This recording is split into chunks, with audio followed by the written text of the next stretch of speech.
Hey everybody, welcome to our Wednesday night virtual Bible study. This is going to be for February the 3rd. February 3rd, already into the month of February and the great year of 2021. Thanks for tuning in tonight. Hey, as we start tonight, before we actually get into our lesson, could I get you to do a couple of things for me? First of all, if you're on the YouTube channel, need you to do a couple of things. Give us a thumbs up. That's usually located right below the video. And then also find the subscribe button. Now, to do this, you'll have to be a member of YouTube. It's free of charge. It's not like you're hounded with emails daily and they fish for information from you. Signing up for YouTube means that when you find a video or a video series or a particular channel like ours that you like very much, you hit the subscribe button, and every single time that we load a new video or we go live, you get a notification so that you don't miss any of the content that you're hoping to see on YouTube. So, would you do that for us? Now, there's a benefit to us. It's not monetary. Okay, so it's just not a monetized channel. We don't make money off of the content. But the more subscribers we have, the better features are unlocked for us. And that means that we get to publish, advertise, edit a little bit more efficiently and a little bit better than we were before. So if you'll subscribe, that would help us out a lot. And here's the second thing. If you're on the Facebook page, and thank you for being here if that's how you're here tonight, the Facebook page, we need you to do a couple of things as well. Give us a thumbs up. That gives us a sort of an idea, a counter as to the number of people that were engaged in the video, and then share the video. Okay, so you've also got a little button. I think it's usually under the video, and maybe it's at the top, but somewhere in relation to the video, either above or below, you're going to have a share button. And you have the ability by that button to share all of this content with everyone on your friends list. Everybody that's connected to you on Facebook now has access to the video as well. Just think about if all of us, right, let's just going to do ballpark numbers here. If all of us had 100 people that we were connected to on Facebook that were not members of the church, and all 100 of us share that, well, now think of how many more people are connecting with those videos. Now we're into the thousands of people who have access to a video that they may not have normally been able to see, all because we pushed the share button. Would you do that? It's a great way of sharing Bible content. Okay, thank you for doing that, by the way. I appreciate you helping us out in that regard. Now, for a couple of weeks now, we've been studying the question, what happens when we die? That was a question submitted by several people as we were looking for new material to examine for this particular study. And my original intention was a couple of weeks and we'll be done with this. We're nowhere near being done. Every time we broach a new subject and introduce a new subject, we have more people with questions. And to me, that's exciting. I love the fact that you are asking questions and that you're being sincere in those questions and that you're wanting to dig a little deeper.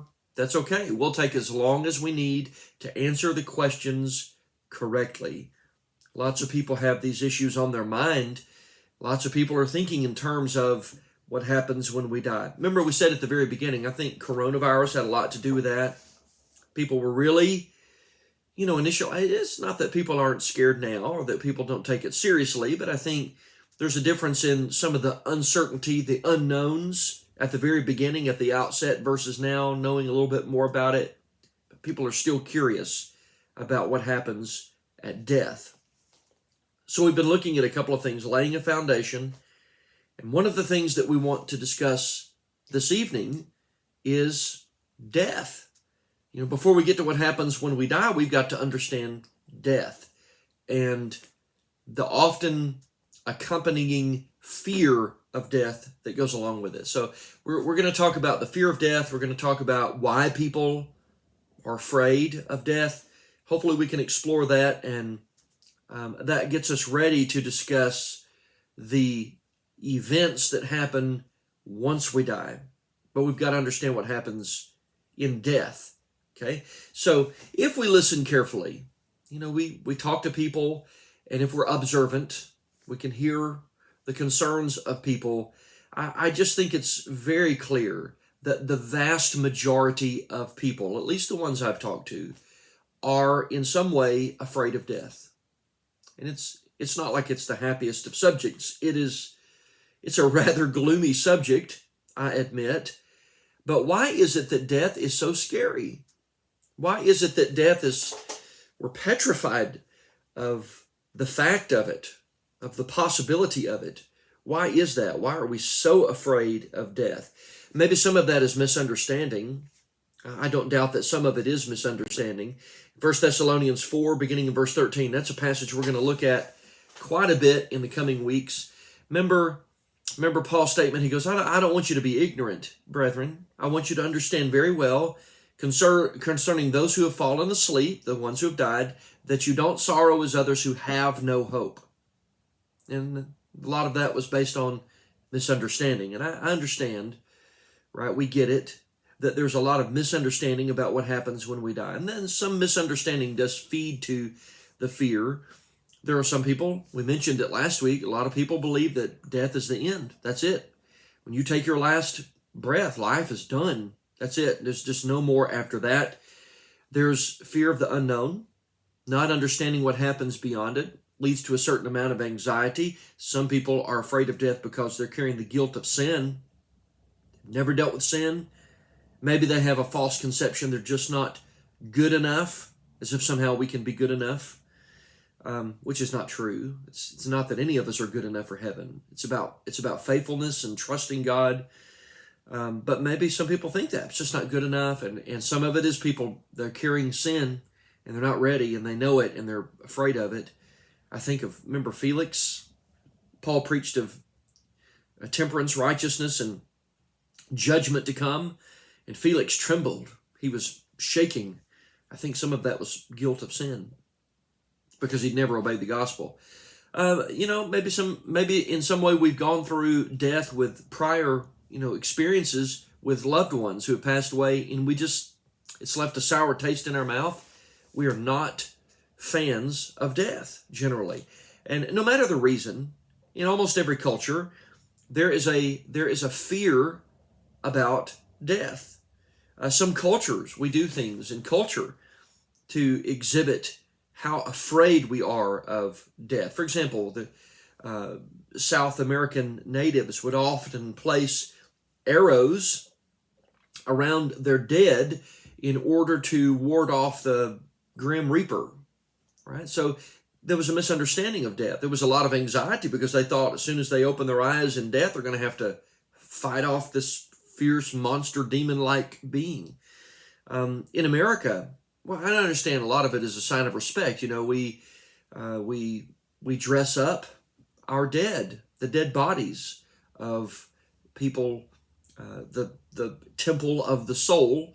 We'll see that in just a moment. It might get carried over some to next week. But we put makeup on them, we fix their hair, we dress them in fine array. And I get some of it is respect, and that's a great, great thing.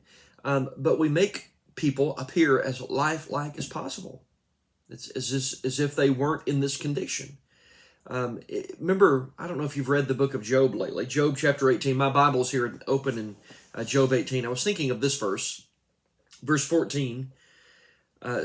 Here, remember, Job is in this serious conflict with his friends.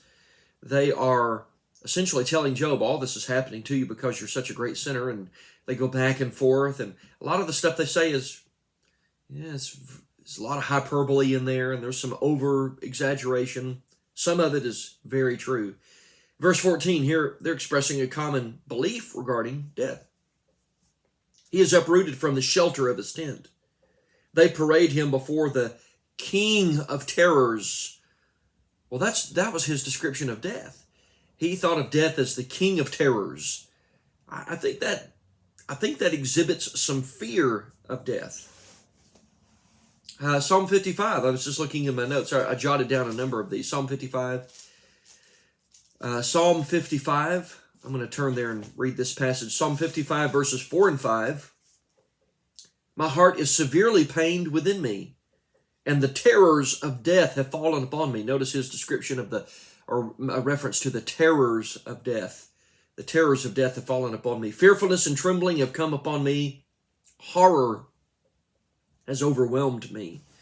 The terrors of death, bringing to mind things like fearfulness and trembling and horror. All of that language is used there. In 1 Corinthians 15, that's a passage we'll explore at some length coming up in a few weeks. Death is called our enemy. Okay, so there is a fear of death in our culture, in every age of men, human beings upon the earth. There's a fear of that. Now, some of that fear, and I'm convinced of this, some of that fear may be driven by the effect of death on our family. Okay, so maybe it's not so much that you personally fear death because you know what's going to happen. You're convinced of that. Some people don't know, and that's why there is some fear. But maybe your fear is what's going to happen to your loved ones when you're gone. And I understand that. That is certainly a driving part of what breeds fear within us regarding death. The very absence of a person in a family leaves a hole. It leaves a huge gaping hole in a family unit. And depending on the relationship in the family, especially if it's like the husband or the wife, the father or the mother, and there's children involved, I can see why there would be fear. I don't want to leave my kids fatherless, and I sure don't want to leave my wife without a husband. I don't want to leave them and make life difficult for them, whatever would happen. There's a financial burden, right? So a person leaves this earth and you're thinking, I don't want to die because I might leave my family in serious financial shape. I know even from the standpoint of having had family members die, we feared death because of the change that would take place in our routines and in our traditions. I love the holidays with my wife and my girls and then the rest of our family because we almost always get together.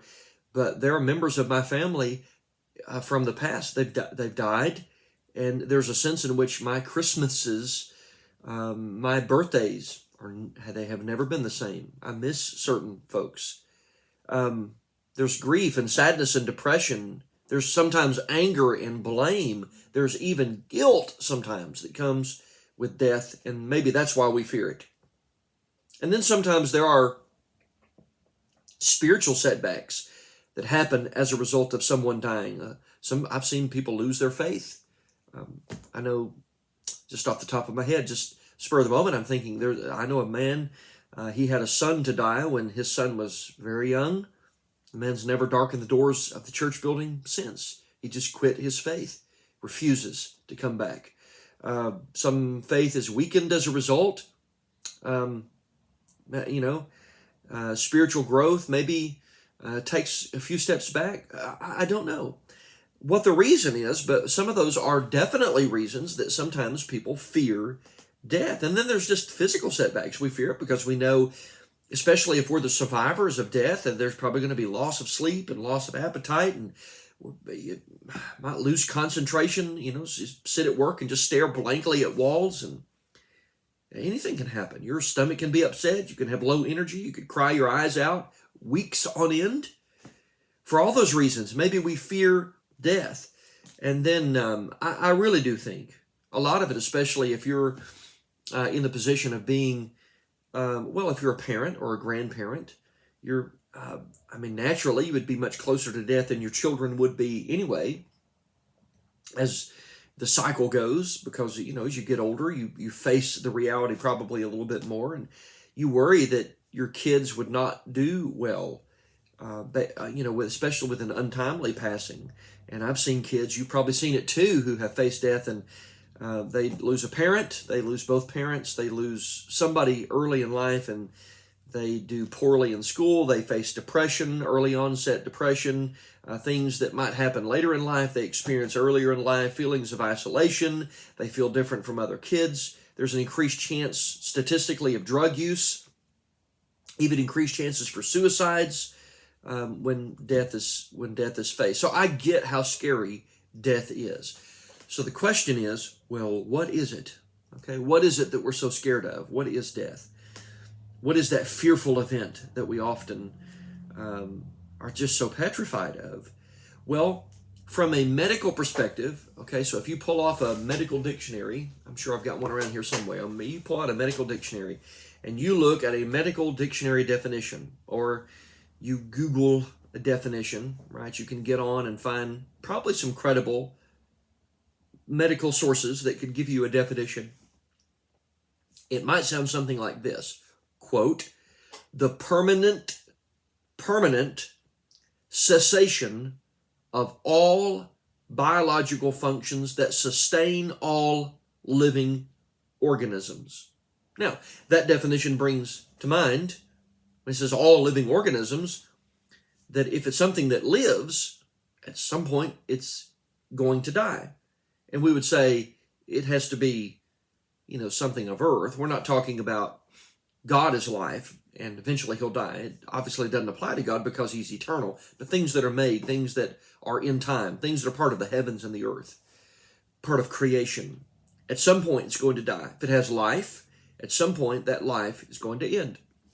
So they say, though, the permanent cessation of all biological functions that sustain all living organisms. We're going to talk about what happens to the biological component of man, especially once it goes into the grave. What's First Corinthians 15 about when it talks about resurrection from the grave? What was sown in mortality is now raised in immortality. Something happens to the body. Now, that's the medical definition. And the Bible, even in its own way, the Bible has, it's not a profound medical definition, it's not the goal of the writer, but the writers of the Bible sometimes talk about death from sort of the medical perspective. I guess from a standpoint of observation, where you have someone looking at the body, and scientifically we can say that the biological functions have now ceased in that body. Let's look at a passage, Ecclesiastes chapter 9. Ecclesiastes chapter 9.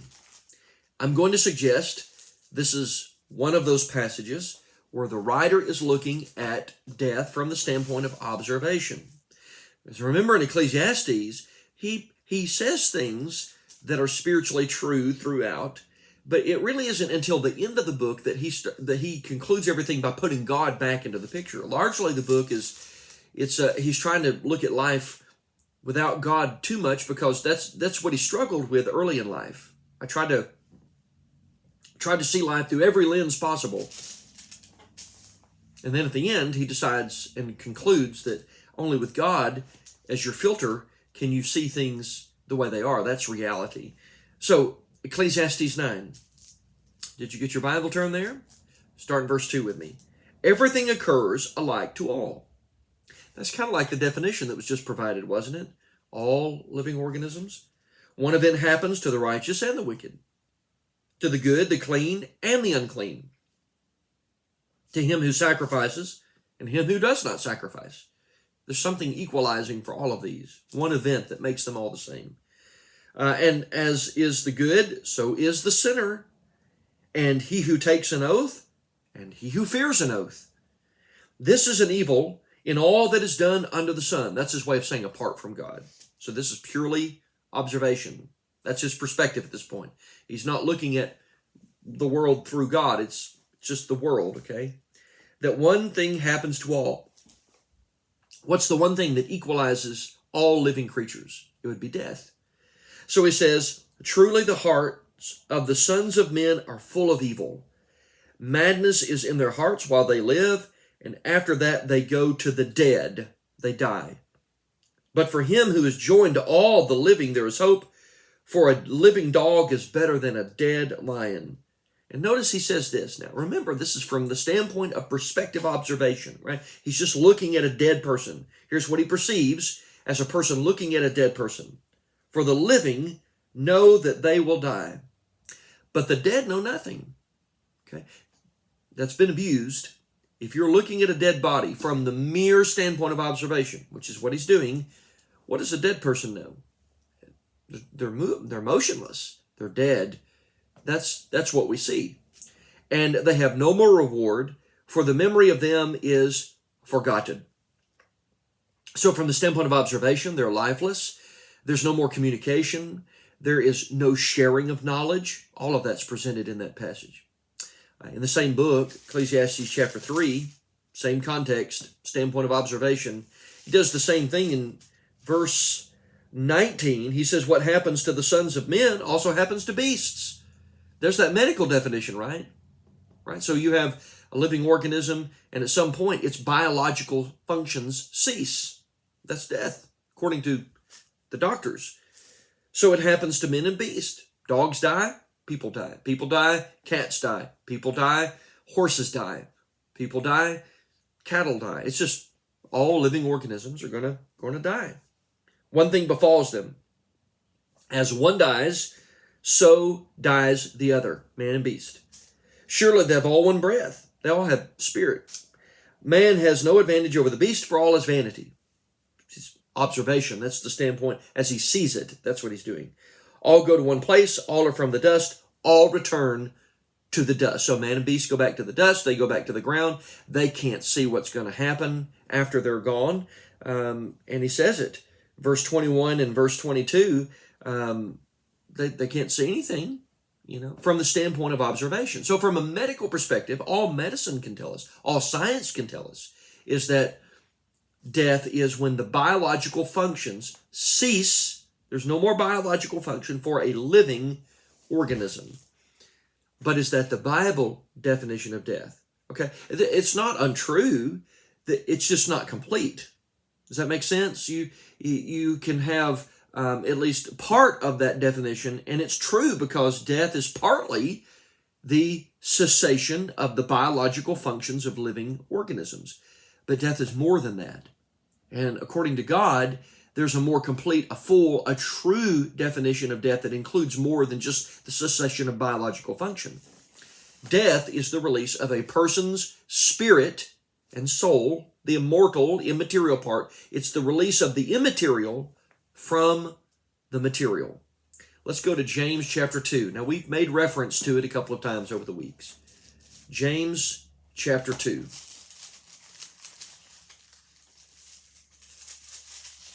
Whole chapter dealing with faith. And we're going to look at verse 26. For as the body without the spirit is dead, so faith without works is dead also. Death is the release of the immaterial from the material. So you have the body separated from the immaterial part of the person, which is the soul and spirit. Here it mentions the spirit, but we know that in our discussion, soul and spirit are the immaterial parts of man that never cease to exist. So we could say one stands for all here, right? So you have spirit standing for everything that is part of the immaterial part of a person. Here's another verse that goes along with this. Now, this is back in Ecclesiastes, but this is in the end of the book, at the last part of the book when he's drawing conclusions. Ecclesiastes chapter 12, verses 6 and 7. Remember your Creator before the silver cord is loosed, or the golden bowl is broken, or the pitcher shattered at the fountain, or the wheel broken at the well. Then the dust will return to the spirit as it was, and the spirit will return to the God who gave it. So you've got the dust going back to the ground. The body's going to dissolve back into the ground, but the spirit goes back to the committal of God who gave it. So God does something with that soul. What he does, we'll find out later. So the spirit goes back to God who gave it. It's entrusted back to his care, which means death is the separation of the immaterial and the material parts of a person. And I'll add another. Genesis chapter 35 and verse 18. Genesis 35, verse 18. Here's verse 18. And so it was, as her soul was departing, for she died, that she called his name Ben-Oni, but his father called him Benjamin. So the death of Benjamin's mom. Rachel passes away, and Joseph and Benjamin are the two sons of Rachel. There's her death. But did you notice in verse 18, so it was, as her soul was departing, for she died. So when death occurs, death is the separation of the immaterial part of man from the material part of man. So it is true that death is, by medical definition, by scientific definition, the part that is perspective, right, that appeals to the senses, sight, observation, that it is the cessation of the biological functions of a living organism. But according to God, it's much more than that, because death is the release of the person's spirit from the body. Now, that's going to help us. We're going to part two this study. So we're going to put a peg in it here and come back next week and do a part two on this. What that means for us is that this changes the way we look at death. And there's a certain lack of fearfulness for a Christian. There's anxiety. I get it. I understand, because I'm like you. I don't want to leave my family members in terrible shape. I don't want to leave them struggling. I don't want them to have emotional and social issues because of early departure, and I don't want my wife to leave early, and I don't want that. I want my kids to leave early, for as long as we're capable of being here, let's do it. But at the same time, I am not petrified and paralyzed by fear of death, because as a Christian, my perspective of death should be different than the world's perspective of death. And there is a sense of joy and wonderful expectation that should characterize me as a child of God. So next week, we're going to talk about death, and we're going to continue the study on death, and we're going to say that there have been some discussions. There's some people who did not die. There aren't many, but there are a couple in the Bible. But aside from that, we're all going to die. And what should be our attitude toward death? Because if I'm studying the New Testament correctly, if I'm listening to Paul talk about death, there is some excitement that ought to accompany our death for specific reasons in the New Testament. So we're going to talk about that next week. Guys, you've been so good to stay tuned and finish out our study tonight. Please, again, share the video. Take a moment to do that now. Share the video so that all of your friends can see this and hopefully benefit from it as well. Thank you so much for tuning in, and God bless you with safety. I hope you prosper and that you're in good health, even as your soul prospers. That's Bible. Look that up. There's a way of judging our success, and it starts with the soul. So I hope and pray that you're successful spiritually and that everything else is falling in line with you as a result of that. Stay safe. I love you guys very much, and I will see you next week.